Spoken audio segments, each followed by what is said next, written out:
Hey guys, welcome to Rosie's Dessert Spot. Today we'll be using a raised fondant letterpress to create that little decoration on our cake and a new frosting comb for the stripes. You'll need a tall cake or a regular cake, really will do the trick as well, but tall it just looks that much more epic.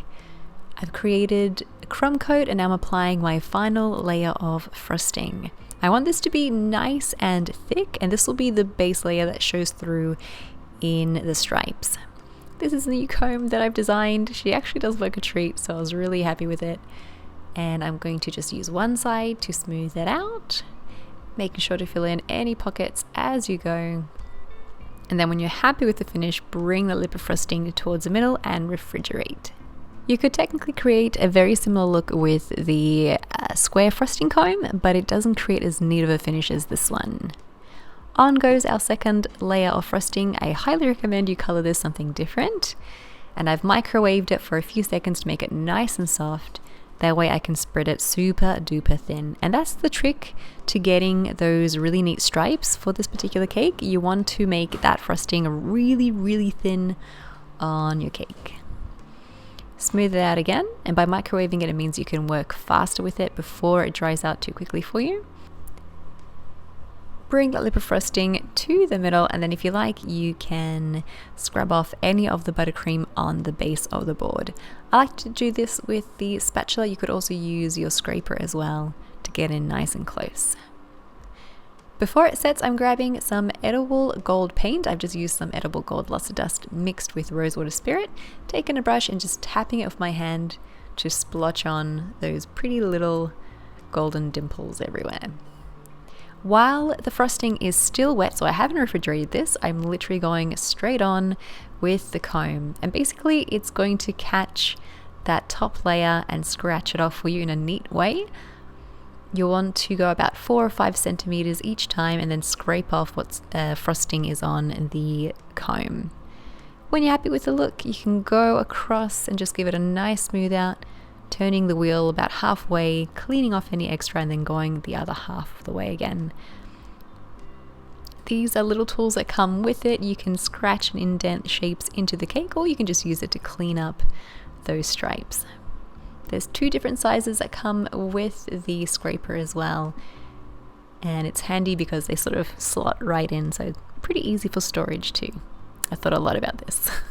Here we just have a demonstration of a heart that you can scratch into a cake on the top. Pop the cake into the fridge for 20 minutes and then work on your fondant decoration. This is white fondant rolled out to about 1/4 of an inch, maybe a little bit thicker. Press on your little stamp. I do sell these on my website as well. I'll have a link in the description box below. Cut your message with a cookie cutter. I've chosen round for today. And you should have a little something that looks like this. To create a watercolor effect, I've taken some gel food color rosewater spirit, mixed it together, and then using a brush just to dab it all over the surface of the fondant. To create different shades, you can take your brush, clean it off, and then dip it directly into alcohol, so rosewater spirit or white vinegar if you can't use alcohol.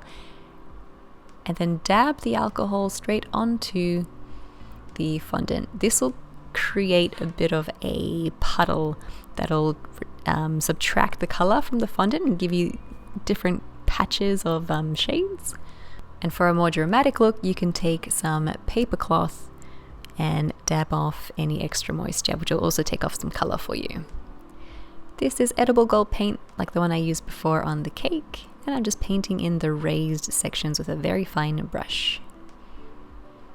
Let that dry for a good 15 minutes if you can, and then pop it onto a background. I've chosen fondant backing for this, and I've cut it a bit bigger than our circle. With a little bit of water behind that, you can stick it onto your cake without any problems. And then paint around the rim that's showing from the backing. From here you can decorate the top of your cake or leave it as it is. I've decided to go on with some plastic decorative flowers. You can create a big lump of buttercream at the top to press it all into. That way it doesn't come into contact with the actual cake. Pop on any extra floral decorations and your cake design is complete with the embossed cookie press. If you guys would like to order one, I do sell these on my website rosiesdessertspot.com. I'll have that linked below for you. And if you do recreate something like this, I would really love to see it. #rosiesdessertspot so I can check it out. Thanks again for watching, and we'll catch you in the next one.